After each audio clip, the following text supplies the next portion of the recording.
We do not. The supply at this point. So, at this point, we're honestly having to stand down our community vaccination clinics until we get more vaccines. So we're finishing the second doses. Those come automatically. We're finishing those second. We just don't have any more first doses to offer in those clinics. So we are having to pull back on the community vaccination clinics in Tennessee. In Virginia, we're still able to keep those 2 sites open. All right. What about the trained people you need to pull all this off? Because this is going to be going on for a while. It is. When we opened these community vaccination clinics, we actually reached out to several of our retired nurses. We've hired them back to just come in, work a few hours each day and give vaccines. And that's been a great partnership with some of those nurses who were more than willing to help, but had retired and moved on and not really working at the bedside anymore. Jamie Swift, RN, is Chief Infection Prevention Officer at Ballad Health in the Appalachian region, where Northeast Tennessee and Southwest Virginia come together. Thank you very much. Thank you. Today we also hear from an intensive care nurse in California dealing with the multiple stresses of losing family and losing patients during the pandemic. Marketplace.org if you missed that on the air. I'm David Brancaccio with our morning report. We're from APM, American Public Media. ViStar Credit Union is proud to be a production underwriter of First Coast Connect's Friday Roundtable. ViStar, we never forget it's your money. On the web at vistarcu.org. Baptist Health reminds you that emergency care cannot be delayed. Our ERs are equipped to keep patients safe through rapid screening, separate treatment areas, detailed cleaning protocols, masks, and more. More details at covid19.baptistjacks.com. North Florida TPO, proud sponsor of WJCT's First Coast Connect, bringing to the community innovation in transportation planning, commuter services, clean fuels, and intelligent transportation systems. More at northfloridatpo.com. Opinions expressed on the Friday Media Roundtable are those of our panelists and do not necessarily reflect the views of WJCT News.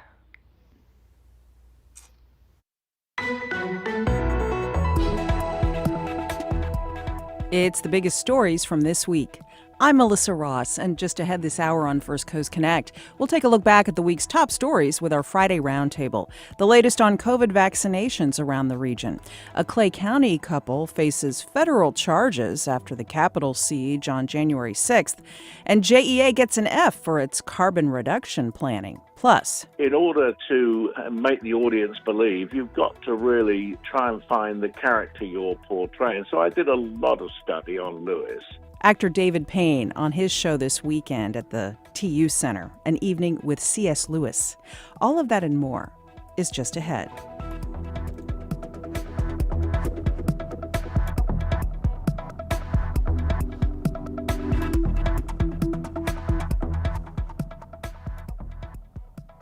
After the day's news.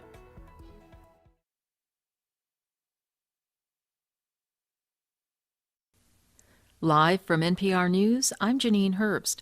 A global study of nearly 44,000 volunteers shows the COVID-19 vaccine made by Johnson & Johnson is 66% effective in preventing moderate to severe disease. NPR's Joel Palca has more.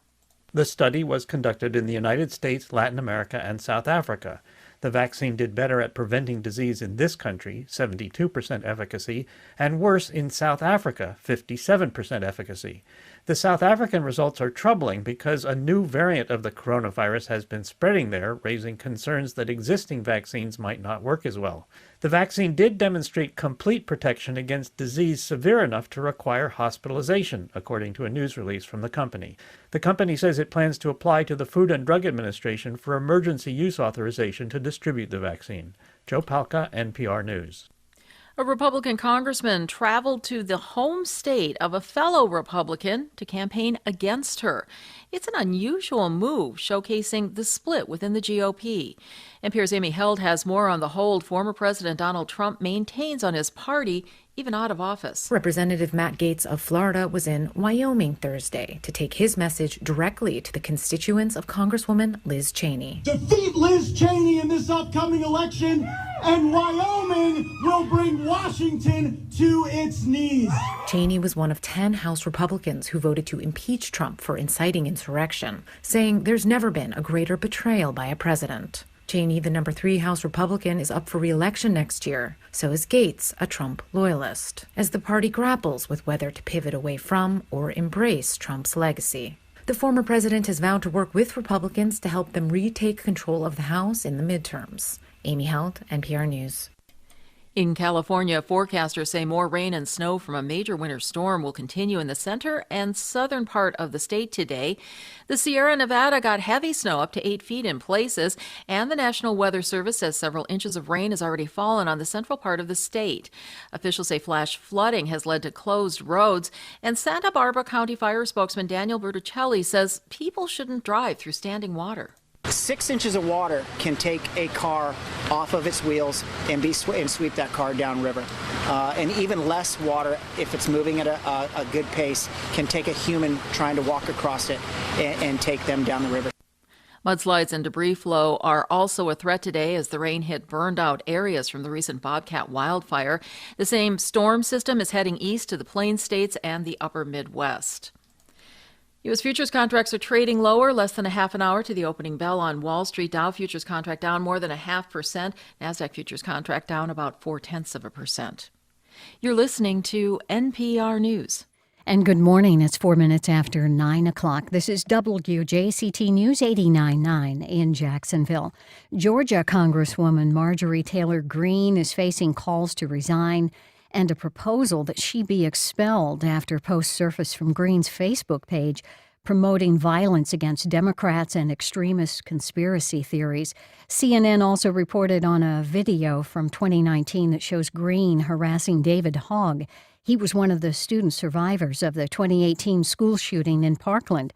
Congressman Ted Deutsch's district includes Parkland. During a Zoom call with other members of Congress and the press yesterday, Deutsch reiterated why he does not believe Greene should be in Congress. Really disgusting as her approach has been to the families in my district, to the survivors of Stoneman Douglas.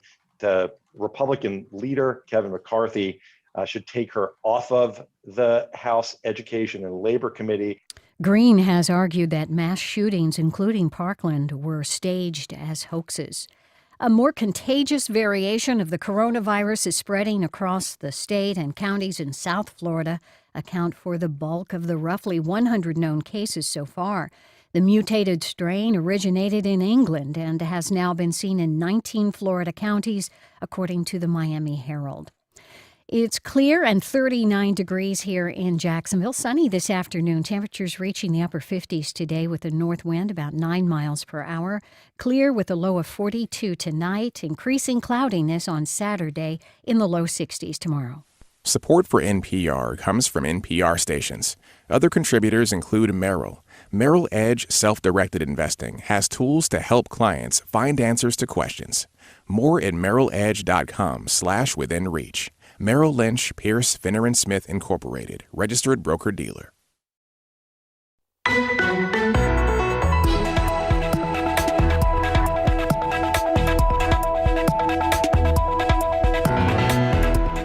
More shots are going into more arms, but is the state holding back some of its vaccine supply? 2 Clay County residents face federal charges from the Capitol siege, and JEA gets an F for its carbon reduction plans. Some of the stories making headlines this week.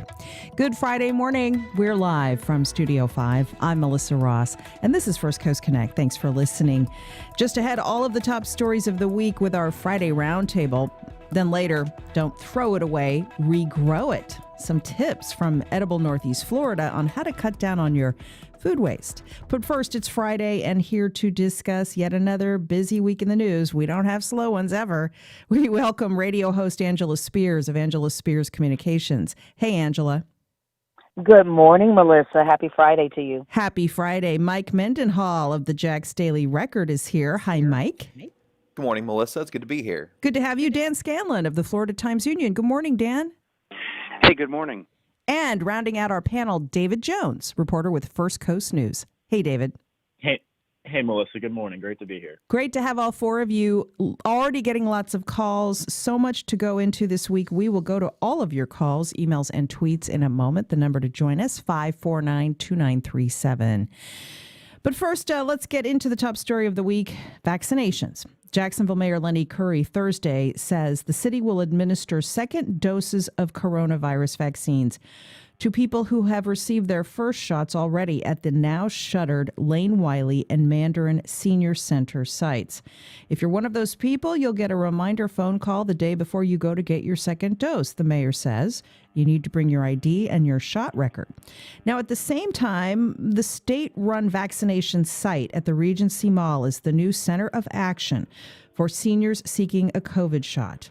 This week at the podium up in Washington, the Biden White House and Press Secretary Jen Psaki said Florida has actually only used about half the vaccination doses it has received from the federal government and from the vaccine makers. Governor Ron DeSantis bristled at that statement.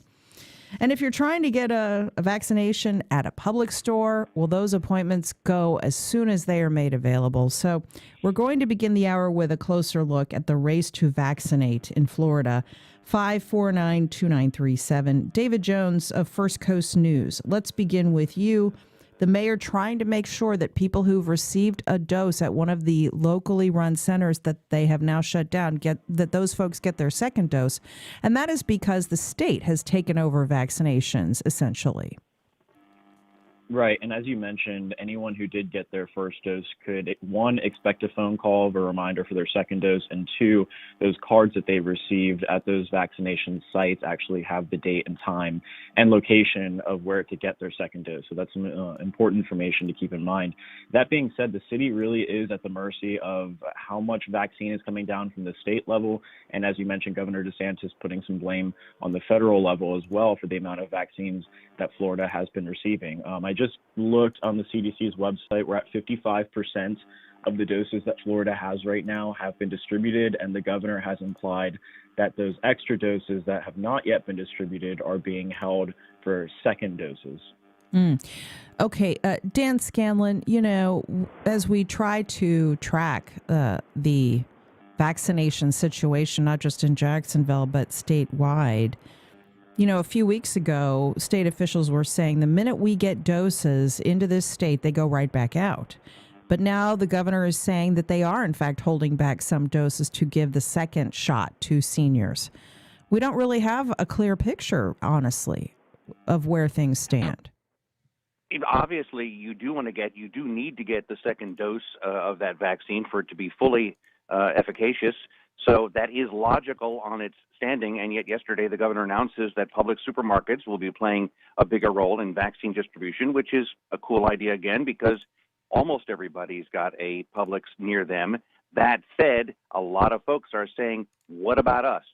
We have no Publixes per se on Jacksonville's north side. So how will those people get to those sites? Remember the hassle over the testing some months back where they finally had to set up mobile sites up on the city's north side to get people tested because they couldn't get to the Regency Square. So it's going to be, where's the source? Can we expand the source? And then we've got to get it out to more people. Yeah, Angela Spears, so many people waiting their turn patiently. And as Dan pointed out, public stores are not necessarily in underserved communities. And even if you live near a Publix, that doesn't even mean you can get an appointment at a Publix to receive a vaccine because the demand is so high. I was talking with a pharmacist in the state of Florida, and she was just saying that the demand is very high, that people are coming in every 9 to 12 minutes, right? They're always making an appointment, they're always coming in to get the shot. And one thing we haven't looked at, which when I was talking with her, was, well, what about the pharmacists too? They're in those grocery stores, right, doing their job of doing the shots, providing the medications. And you're right, Melissa, as far as not everybody having access to that. I talked with my neighbor who went to one of the now sites that are closed, the Lane Wiley Center, and she just said when she got there, she was number 277, and she was happy because she was just happy that she was going to get the vaccine. And so we've got to find a better way to distribute this. And I think, too, we need to think about, like you're saying, who's getting it when it goes to the Publix, because Dan mentioned it just a moment ago, that not everybody has access to it. That's right. So there's so many different things, Melissa, that go on. We have so many stories, from our people to the workers doing the work. Like I said, the pharmacists, are they going to be able to do their job with administering medication? Because that's part of their job too. Can they do that? Are you going to get the right medication because they're so overwhelmed doing this? So there's just so many different angles, Melissa, to think about with this. Yeah, and here's another one, Mike. Mendenhall of the Jack's Daily Record, a newly released White House Coronavirus Task Force report recommended that Florida should actually shut down its restaurants, bars, and gyms once again because mask wearing is not going on in those facilities 100% of the time. The entire state, essentially, most of it, is a red zone. We are still having extremely high transmission of the virus. The White House task force says the best way to slow that transmission down is to shut down these establishments for a while in absence of a mask mandate. State officials aren't going to do that, though. No, you're right. I mean, and that's pretty much been the line from the DeSantis administration since we ended shutdowns mid last year, was that Florida's open for business. And you talk to a lot of business owners on the ground too, a lot of, especially small business owners, and it's kind of a double-edged sword for them because they want to keep their customers safe. They need their customers to to feel safe when they're in their establishments, but at the same time they were hit very hard with the COVID restrictions and the COVID closures, and they need to continue to make that revenue in order to survive. So it's really a catch-22 for those folks. And one thing I will also say too about the access to Publix locations, and it was a city official during a city council committee meeting a couple weeks ago was actually floating the idea of transitioning their food desert transportation program, a pilot program that they have with JTA, to possibly in the future using that to transport people to and from COVID-19 vaccination sites. That's still just an idea. It hasn't been fully implemented, and it would also take a lot of work on JTA's part to make sure that those people riding on the buses are safe and socially distant. But there's so many factors still to figure out when it comes to distributing this vaccine and getting people access. Meanwhile, we are at an extremely high risk level in Duval County, according to the latest numbers. St. Johns County as well. The number of hospitalized patients in Duval is about the same. ICU occupancy very high. Deaths are up. The test positivity rate in Duval County very high. That suggests that cases are being significantly undercounted. Public health experts say you need to avoid indoor activities, avoid non-essential travel, avoid events with more than a handful of people, and continue wearing masks and social distancing. If you are listening to this, you know what we're talking about. Keep those masks on. As the vaccinations ramp up, we want your calls. 549-2937. Yvonne on the south side. Hi, Yvonne. Good morning. Good morning, Melissa and Des.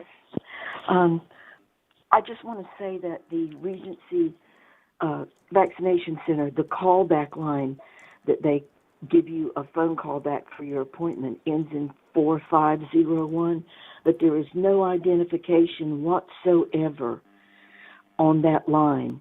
I had to look back after January the 20th to go through every call that we had, and there were calls where they were trying to reach us.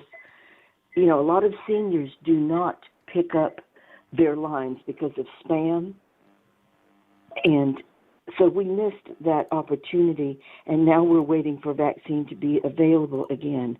Also, people are calling from their own home phones or cell phones at their own homes to make those return calls to make people's vaccination appointments.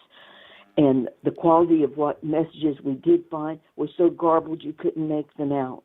Oh, wow. So the least they could do is to attach an ID to the callback line. That's a very small glitch, but when you're talking about vaccinating seniors first, that's not going to help. I mean, I personally, as a senior, I feel that teachers should get that first anyway. But I'm just trying to get a vaccine for my husband and myself. Sure. Still, since the very beginning, no callback. Well, Yvonne, hang in there. Keep trying. Pick up the phone when they. I'm so sorry you're having trouble. Keep at it, Yvonne. David Jones of First Coast News, couple of things in her call. We need to mention that the Duval County School Board has asked the governor to put teachers at the front of the line. He's not likely to do that when it comes to vaccinations. And also, as seniors try to get an appointment at the Regency Mall site, the process for registering has been confusing, I think it's fair to say, for some seniors. We've received some emails and calls about that here at WJCT. What are your thoughts? Well, look, first off, with the teachers, Duval County School Board has been really good about what they can do. They did a vaccine clinic for their educators 65 and over, which from what I heard went really, really well. So under the state guidance, they are doing what they can. Again, though, when you are capping it at 65 and not including essential workers outside of healthcare and first responders, yeah, I mean, it's going to be difficult to get those doses for teachers. That being said, Yvonne on the South Side points out something really critical here, which is that there are seniors who are being left behind. I mean, there's no doubt about that. We hear it, as you mentioned, Melissa, you guys hear it too. There are seniors who do not necessarily know how to go through these systems, whether it be publics, whether it be a state or local system. They're having issues with. And here, kind of on our level that we're at now, we're trying to bear the brunt of that and trying to answer their questions as best we can. But one thing we've been talking about over at the station is like this breakdown. You know, if you have the last name starts with this letter, you go at this time, and this letter through this letter, you go at this time. I mean, there's just so many different layers here. There's so many different entities involved. There's so many different ways of scheduling an appointment or not being able to schedule an appointment that, yeah, I mean, I have no doubt that there are a lot of people out there 65 and up who are getting up every single day, trying to get in, spending hours on the computer, spending hours trying to dial through the phone. I mean, I don't think it's an exaggeration to say it's an absolute mess. Yeah. Okay, Peter on the South Side. Peter, you were able to get your vaccine, is that right? Yes. Hi, go ahead. Tell us what happened with you. Oh, okay. Two things. One is I did get my shot at Regency on the very first day. Great. I made my appointment. Appointment was at 1:15. Got there 15 minutes early, and 3 hours later, I received my vaccine. That is fantastic. Now, yes, so that's good. Now, the other point I wanted to mention was I do go to a gym. I go to LA Fitness, and everyone there seems to be following the protocol extremely well. They're wearing masks when they walk around. They're cleaning the equipment before and after. So at least in that one case, I feel fairly safe in there. Well, I'm happy to hear that, Peter, and I'm glad to hear you were successfully vaccinated. Dan Scanlon of the Times-Union, the state-run site is processing hundreds of vaccinations a day at the Regency Mall. And what about the discussion we're hearing that FEMA and the National Guard could be further activated to provide more support for Florida's efforts to get more people vaccinated? Well, those of us who have been around a while are aware that over the years when the National Guard, local National Guard, has been sent out to Iraq or wherever, that a medical contingent goes along. So we know we have very talented doctors and nurses who live here who could be assigned through National Guard to assist. I also remember our fire chief a few weeks ago when they started getting their shots, saying that they were hoping to have their trained paramedics available at the then Prem Osborne Center to deliver the shots, which would obviously free up nurses and such to go back to working in ERs. So that's the logic right there, is to assign the locals who have the training and assign it through a central location, a central ordering group, so that they're available and it doesn't take away from the private sector or any other sector that's doing this. I've also heard some good news, like that last gentleman, about Regency Square, that you get in and out fairly quickly, that I've never seen long lines there. So I thought the old-fashioned telephone system was the smarter way to go, but obviously that other caller said no. Right. And to people who are having trouble with this, keep calling the number, wait for the call back, be alert to that. And if you're continuing to have issues, send us an email to firstcoastconnect@wjct.org. We'll try to help you. Doreen in Orangedale. Hi, Doreen. Hey, good morning. Good morning. Go ahead. I have a question. If you've already had COVID and you have the antibodies, do you need to wear a mask still to protect yourself and other people from getting it or from you getting it again? It's my understanding that you do, Doreen, that there are still a lot of questions about long-term immunity. They don't have a definitive answer on that. It's my understanding that yes, they are still recommending that you mask up if you've already had the virus, at least for now. Does that help you? Well, that's great. Thank you so very much for clarifying that. Yeah, thank you. And it's our Friday Roundtable as we talk about the biggest stories from the week. 549-2937. We need to get into another big story from the week. The fallout continues from the Capitol riots on January 6th. 2 Clay County residents appeared handcuffed and shackled before a federal judge in downtown Jacksonville Tuesday. They're facing charges connected to the siege of the Capitol as Congress was meeting to confirm those Electoral College votes, putting Joe Biden in the White House. 40-year-old Rachel Lynn Pert and 45-year-old Dana Jo Wynn surrendered to the FBI early Tuesday.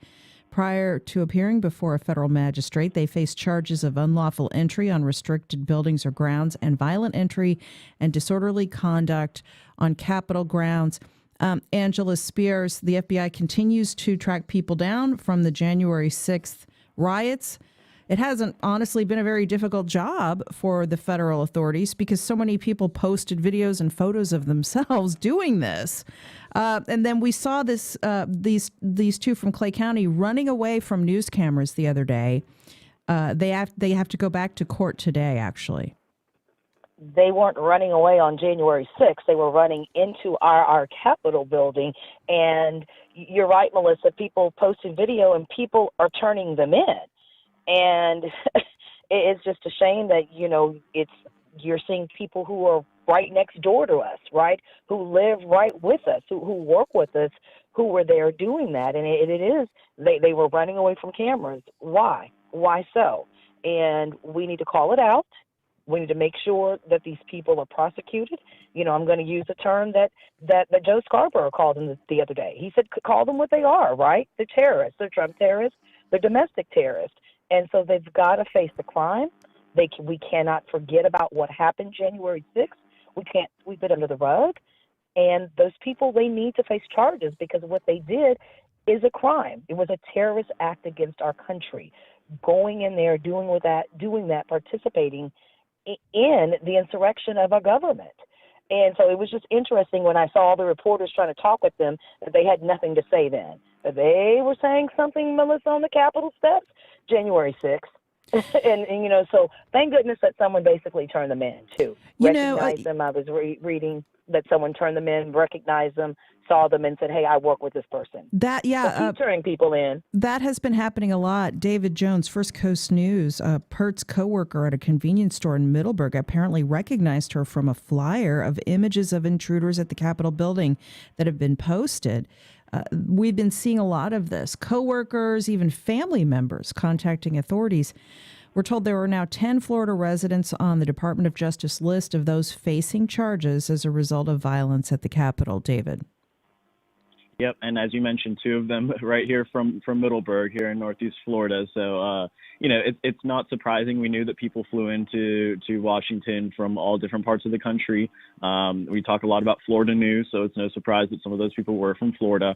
That being said, though, the feds are being very, very thorough in tracking these people down and in bringing them in. I was driving on Southside Boulevard last week and saw a billboard from the FBI with a phone number to call and, asking for tips. So, yeah, people are not, the federal government is not playing around here. And as was just mentioned, this was not an insurrection where they went in and kept their faces hidden and, didn't want to be identified. I mean, they were smiling at Nancy Pelosi's desk. They were smiling, taking, a podium and walking through the halls of the Capitol building when, no masks to be seen anywhere except for those on the faces of the Capitol police officers who were, doing what they can despite mess ups at their top levels of that organization to do their job and to protect the Capitol. So, yeah, it's no surprise that we're seeing these arrests being made. It's necessary to ensure that this does not happen in the future.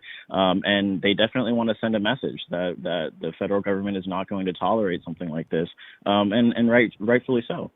It's 549-2937 as we talk about Florida residents now facing federal charges after the January 6th Capitol riots. Jason is in San Marco. Hi, Jason. Go ahead.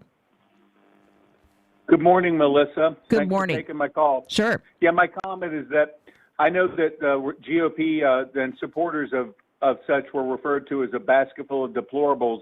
I don't think that's accurate anymore. It's more like just Looney Tunes. It's a basket full of loony people. We have this congressman from Georgia who, the more that comes out on her, you're just completely flabbergasted that she was elected or is even considered now a member of the Republican Party. And then recently out in, I believe it was the state of Oregon, where the Oregon Republican Party adopted some bizarre platform that basically said that the whole Capitol insurgency and insurrection was a false flag, Antifa, BLM thing. And they signed off on this as if there was even one piece of evidence that supported it, when the mountain of overwhelming evidence shows that it was Trump supporters basically gone mad. And it's basically beginning to appear like a cult that's totally lost its leader, because let's be honest, he's hiding in Florida because he doesn't want to go back to New York, where he was born and lived his entire life, because he will be much too close to the authorities that want to investigate him and perhaps, take him to court and perhaps try him on crimes that he's committed. It's mind-boggling what the Republican Party has become today. Jason, thanks for the call. And I think you were referring to Georgia Congresswoman Marjorie Taylor Greene. She represents a district up north of Atlanta, North Georgia. Mike Mendenhall, let's be clear. QAnon is a conspiracy theory. It's not true. There isn't a cabal of deep state, baby-eating, baby blood-drinking, satanic pedophiles that has infiltrated the Democratic Party and other groups. It's simply a lot of made-up ridiculousness. And so it is very alarming that so many Americans believe this conspiracy theory, that there are now elected officials that believe or have believed or have purported to believe in this conspiracy theory. It is really, this is not good for our body politic, that so many Americans hold these false beliefs, and that it did in fact lead in part to a violent insurrection and an attempt to overthrow a free and fair election. This is not a good place for the United States of America to be in right now. And the question becomes, how do we go forward from this? That's a really tough question, Melissa. Right now we have a fairly sizable segment of the population who really has a distrust for our system. And in the United States, like, our system of government requires, for it to function, requires decorum. It requires compromise and listening to one another, peaceful transitions of power. And that unfortunately is not what we had in the 2020 election. And right now, you're seeing a national Republican Party who is they're trying to decide, do they stick with the with the narrative and the agenda and the ideologies of former President Trump, or do they walk away from Trump's ideology and try to figure out who they are moving forward? But you've even seen it from Florida Representative Matt Gaetz. He actually went out to Wyoming to campaign against the number 3 Republican in the House, Liz Cheney, who voted for impeachment of President Trump. So there's an internal battle going on in the GOP, just as much as there is skepticism amongst a segment of the U.S. population. And when you see those people running away from the media cameras, you're seeing a group of people who are distrustful of institutions like the media, but the realization is starting to sink in that there's no one in Washington that's going to pardon them, that's going to that their act is going to lead them into real trouble. Kenneth in St. Augustine. Hi, Kenneth. Go ahead. Hello, are you there? Yep, go ahead. There were several witnesses on that day that on the 6th that did witness a bus pull up full of people, several buses actually, that did not have any sort of gear on other than body armor, and they put MAGA stuff on and rushed the Capitol building. Okay, so they definitely didn't come there in support of that group of people that was already there peacefully protesting. Okay, I'm not sure what you're getting at, Kenneth, but I appreciate the call. And you're right in that a minority of people at the Capitol siege became violent, but breaching the Capitol building is still a federal offense. Johnson in Mandarin. Hi, Johnson. Hi. I just am a little bit nervous about where our whole country is at this time. When I hear certain senators say things like Ted Cruz or Hawley, I think was his name, where they wanted to question the Pennsylvania's count off of the votes, it made me feel like, well, what do they know and their constituents know about Pennsylvania and Florida and Texas? They don't know anything. Most people don't even know a lot about their own state constitutions, let alone someone else's. And then when I think about this Green lady making decisions because she's on the education or the labor board, which is for the whole country and not just for the state of Georgia, and her ideas are so inconsistent with the majority of the country, it makes me very nervous that she's going to make decisions that are going to negatively impact everyone. There have been calls. Thank you for that call, Angela Spears. There have been calls to remove Marjorie Taylor Greene from that committee and any committee assignments. Whether the leadership in the House, the Republican leadership in the House, will do that, it remains to be seen. But let's be clear: the attempt to invalidate the Electoral College results was ultimately an attempt to say that the votes of primarily millions of Black Americans in large metropolitan areas and swing states didn't count. That is at the heart of this insurrection attempt, and we need to be clear about that. And Melissa, we need to be clear that we had a congressman from our area who voted for that. You're talking about Representative Rutherford. I sure am. Yes, we have to be clear, and we must let people must remember that as well. And I think, Melissa, to answer your question, where do we go from here? We have to hold people accountable. When people commit crimes, we report on crimes all the time here in our city, right? And people get arrested, and justice is served. So you have to be held accountable. And then it goes a step further. How do you? We're not going to change hearts of everybody because, unfortunately, we have racist people in America, right? We have people who have hate in their heart. So we're not going to change those people. But I go back to, and I've said this on the show before, that Senator Cory Booker once said, I can't change people's hearts, but I can change laws. And we have to make sure that people are held accountable and that no person is above the law. And it starts right at the top, Melissa. So that's one way that we have to move forward. I think in order for us to move forward, we have to see justice done. We cannot forget what happened January 6th. We cannot forget the names of those people who voted to overturn our results, who voted to overturn the Electoral College votes, right? Who wanted to overturn our votes. remember those names. Remember them when it comes election time. Dan Scanlon, many of the people that traveled to Washington to take part in the insurrection said they were doing this because President Trump asked them to, and they genuinely believed, based on lies from the president and media outlets and sometimes their elected officials, that the election was stolen. The people that stormed the Capitol genuinely believed in this lie. They even told some of the people now facing charges they told the FBI, well, no one said we couldn't go into the Capitol. Nobody told us it was against the law. And so a couple of thoughts come to mind. One, we need better civics education in this country. And two, we need to do a better job of combating lies and disinformation. Correct. The Middleburg couple, specifically according to the FBI, said that they were interviewed by agents a week ago and stated that while present at the U.S. Capitol, no one instructed them that they could not enter. Well, the times I've toured the Capitol, even in peaceful times past, it took a while to get in there. The FBI statement also said that Mr. Wynn, Dana Joe Wynn, posted a video as they were driving to Washington saying they're on their way to D.C. because us as American patriots, we're tired of this. It's time to take a stand. I never really knew how deep and corrupt all this was.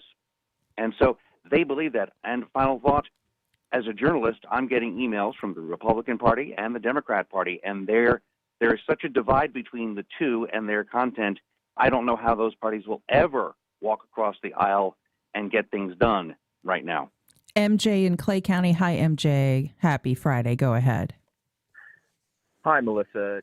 I just wanted to make a comment that I think we are in this situation because Republicans are choosing not to tell the truth. Just as we were taught in school and in church and all around, we tell the truth. We elected a president, the previous president, that chose not to tell the truth. And that's a big problem. We cannot do that. And I take my comment off the air. Thanks, Jimmy. And I know there are lots of folks still waiting on hold to talk about this topic, but we have to move on here on the Roundtable and get into some other news and notes from the week. I want to make quick mention of a new report from the Sierra Club looking at utility climate pledges. They gave JEA an F, a flunk for their climate goals. According to the new report, The Dirty Truth About Utility Climate Pledges, Jacksonville's city-owned utility is aiming to make 30% of the energy it provides carbon neutral by the year 2030. But David Jones, First Coast News, that goal is far less ambitious than many of the other utilities included in the report. They gave JEA actually a score of 4 out of 400. JEA says that they are working to diversify their electric generation portfolio with more renewables. Your thoughts? It is low. That being said, it's about on par with some other major utility companies, including the ones that were, throwing their hats in the ring to when the discussion of privatizing JEA was on the table. So, it is low.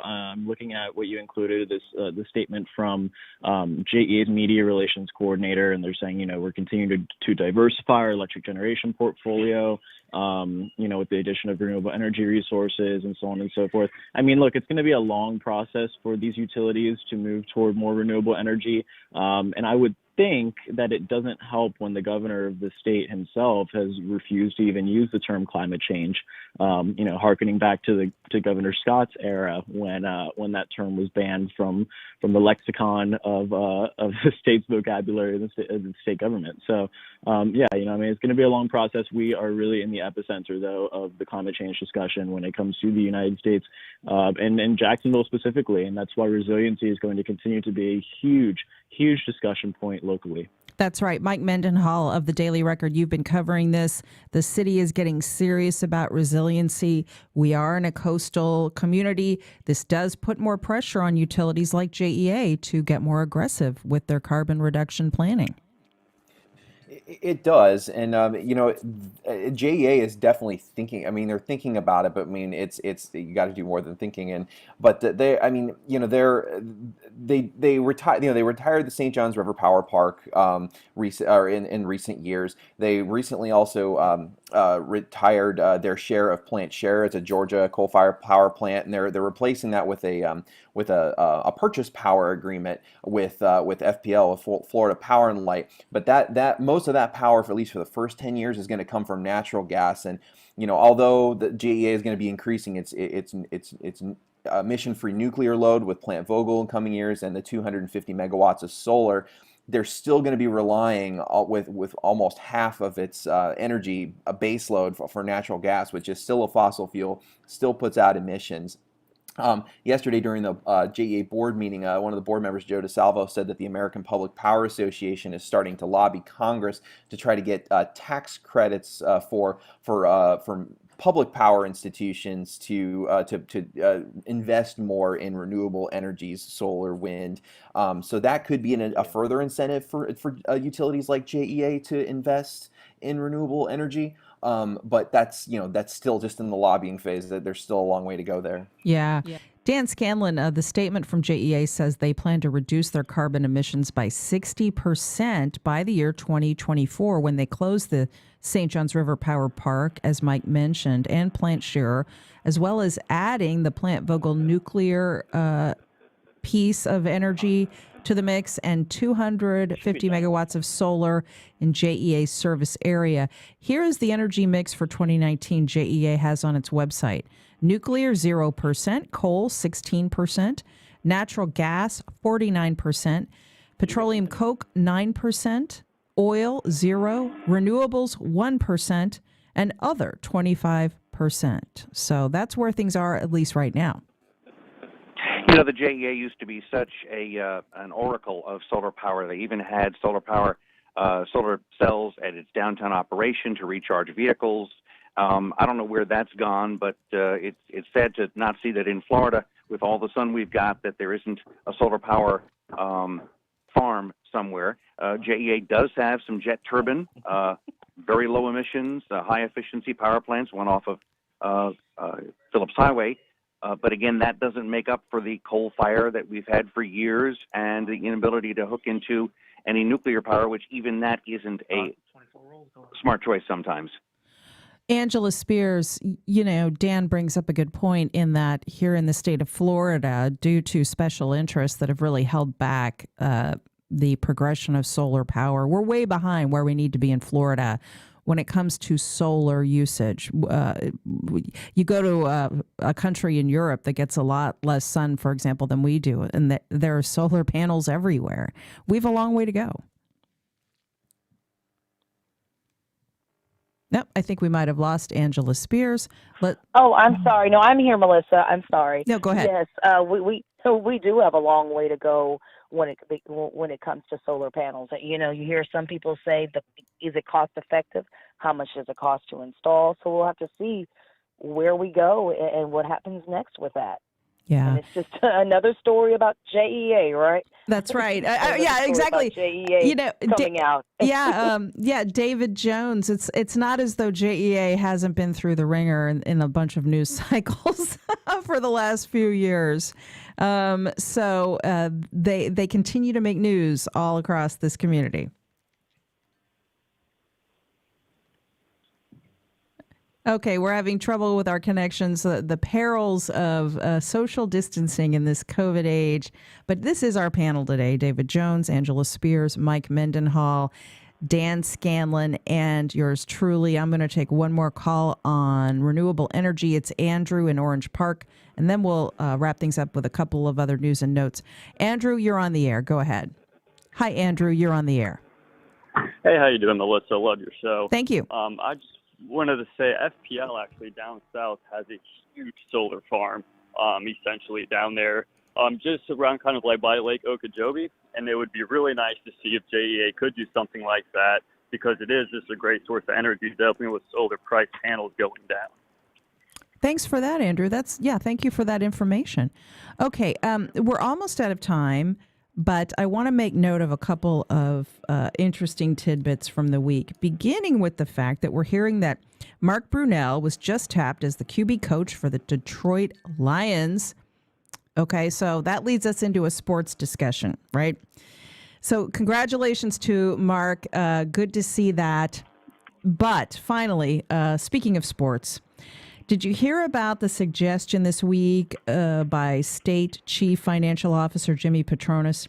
He would like to see the Summer Olympics be moved from Tokyo, Japan to Florida. And unfortunately, that provided a little fodder for late show host Stephen Colbert. Take a listen. Summer 2021. The Olympics come to Florida. The Americans are off to a strong start in the 500-meter moped leg shaving sprint. Skeet Damont smashing the record in the highway boat relay. They're into the stretch in the 50-meter pairs shopping cart shuffle. Look at the determination on Delroy Eustace, urban jet skier. The training, the passion, the heart. Olympic dreams do come true. Now, that's kind of mean, Dan Scanlon, but, Florida is always the punching bag. Let's point out, Jimmy Patronis mentioned Jacksonville. He said when most states shut down their sporting events, the city of Jacksonville hosted the Ultimate Fighting Championship, and the NBA set up the bubble to hold games in Orlando. Okay, everybody had a good laugh about this, but you have to at least give it to state officials for swinging for the fences, all right?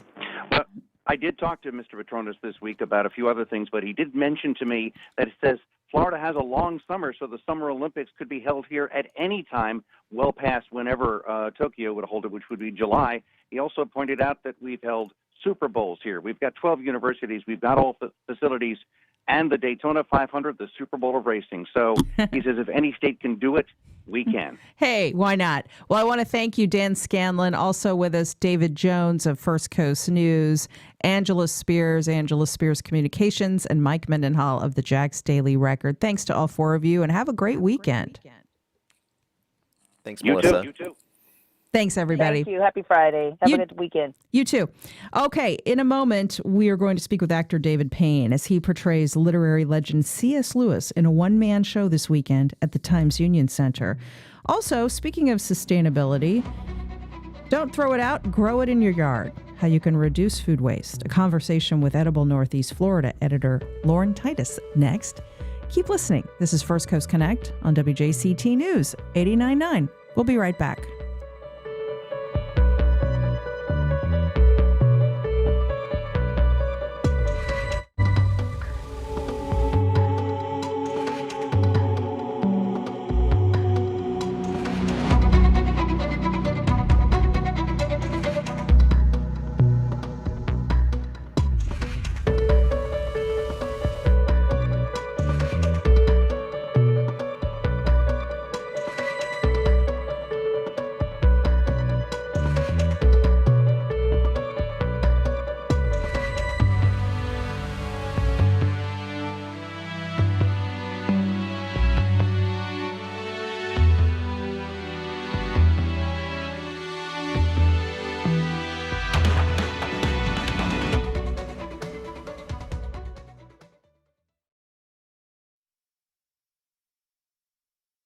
Wayne Hogan of the Terrell Hogan Personal Injury and Wrongful Death Law Firm. Serious injury cases are complex, and civil trial attorneys present the evidence juries need to see and hear. More at waynehogan.law. JEA has proudly served Northeast Florida for over 100 years by volunteering in our local schools and neighborhoods in support of the causes our customers care about. Because we're committed to this community we all call home. More information at domorewithjea.com. Taxes, the environment, energy, education, healthcare, a state that's gaining nearly 1,000 new residents every day, and the ongoing quest for resources to meet that growing need. These are critical issues that affect everyone in Florida, and they're just some of the issues we follow every week on Capitol Report. It's your direct connection to what's going on in Tallahassee and what it means to you. Tonight at 6:30 on WJCT News 89.9. This week on Science Friday, President Biden released a national wartime-like COVID-19 plan. What will it take to deploy that effort? Plus how the Endangered Species Act might be failing the struggling Florida panther, among other species. The government doesn't have the gumption or the resources and suffers from pressures that undermine the enforcement of this very popular law. All on Science Friday, from WNYC Studios. This afternoon at 3, here on WJCT News 89.9. Homeland Security puts the country on alert for more right-wing extremist attacks. Wall Street comes under fire. The arrogance of the shorts is shocking to me. And poet Amanda Gorman gets ready for another big stage at this year's Super Bowl. Politics and poetry on this week's Friday News Roundup. Next time on 1A. Today, starting at 10 on WJCT News 89.9.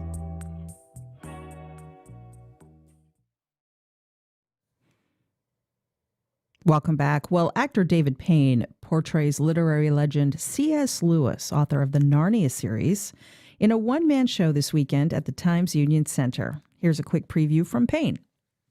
Yeah, I think portraying anyone turns out to be a challenge, because in order to make the audience believe, you've got to really try and find the character you're portraying. So I did a lot of study on Lewis in the preparation for the play, at least a year of study, and that enabled me to try and find the character, the man behind the books. I mean, one of the things I found out was he had a wonderful sense of humor. People, when they come along to the show, will be surprised how much they laugh. We all need that. So check out An Evening with C.S. Lewis at the Times Union Center for the Performing Arts this weekend. Tickets and information at fscjartistseries.org. Well, finally, this hour, the new issue of Edible Northeast Florida is out, and the theme this month is sustainability. In particular, don't throw it, regrow it. That's the mantra, and it's how you can reduce food waste. Editor Lauren Titus is on the line. Hey, Lauren, good morning.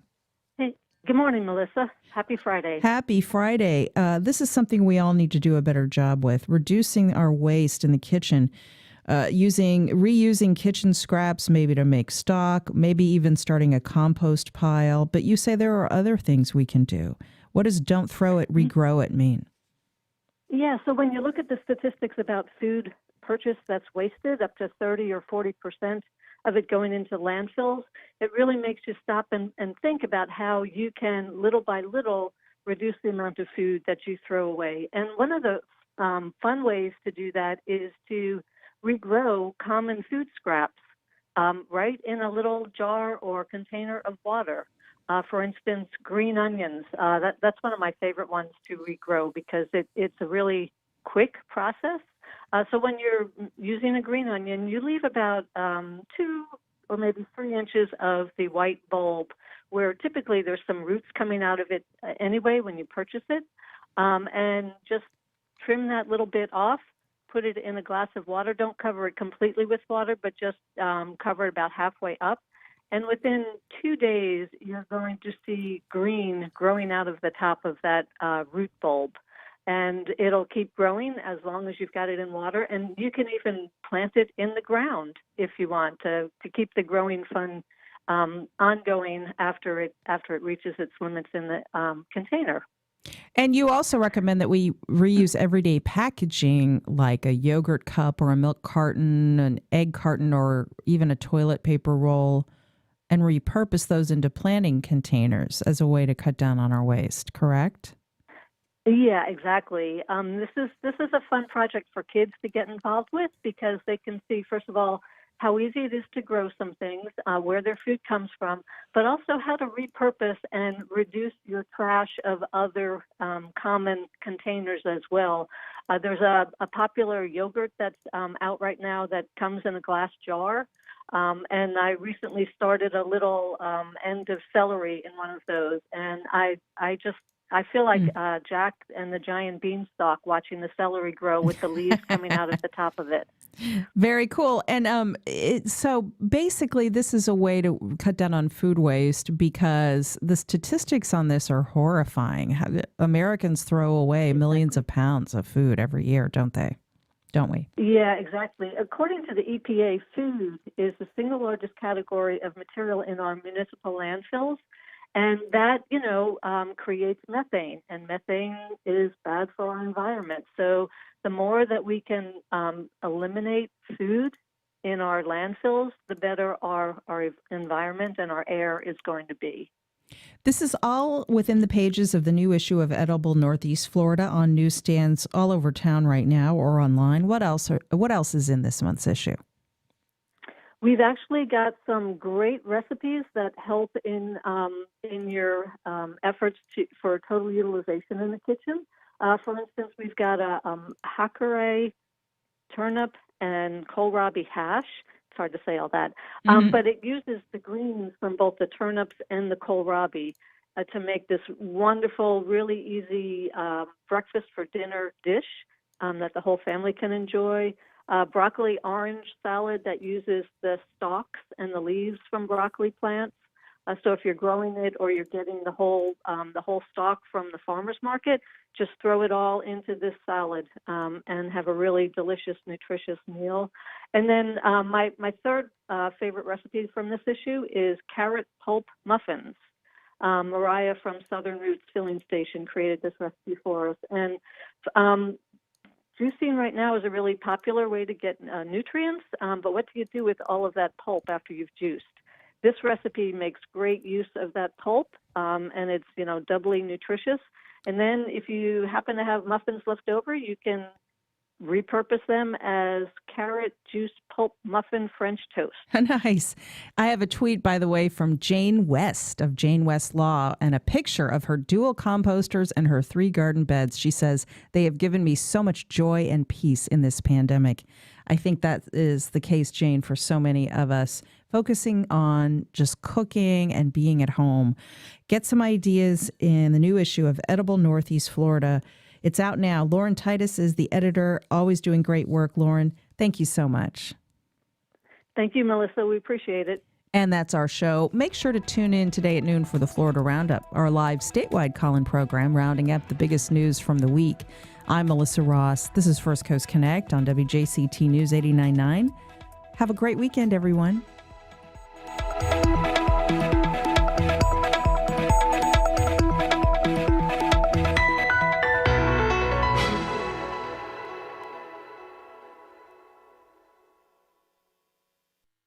Support for First Coast Connect is provided by Baptist Health and the North Florida TPO.